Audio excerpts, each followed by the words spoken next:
A North Korean researcher at the country's Social Science Institute warned that the recent inter-Korean dialogue did not lessen the threat of nuclear war on the Korean peninsula, in an article published in the ruling party-controlled newspaper Rodong Sinmun. The article criticized the North Korea crisis talks co-hosted earlier this month by the US and Canada in Vancouver, at which representatives of 20 countries vowed to keep enforcing UN sanctions and pressuring the regime to abandon its nuclear and missile development program, for raising tensions.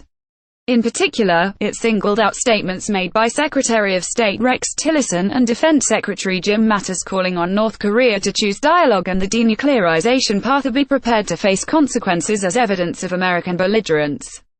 Keep up with this story and more by subscribing now. The U.S. wishes all the time is not the peace and stability of the Korean peninsula but the instability of the situation and the aggravation of military tensions, the article read.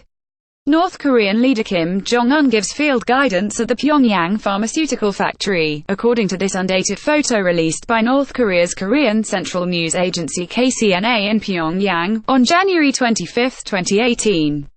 Nuclear war is lurking like a time bomb despite inter-Korean talks, a North Korean analyst says.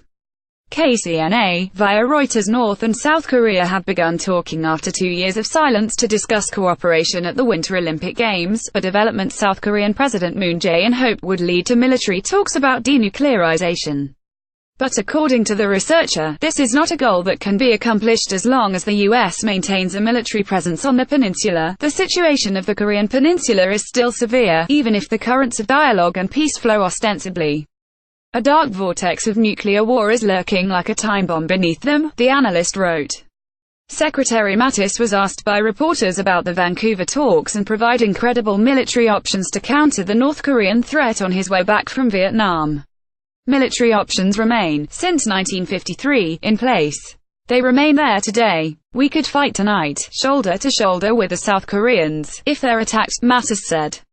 U.S. military officials have been saying for months that their troops are prepared to fight, but also warning that a war in the peninsula would take a tremendous toll on all those involved in the conflict.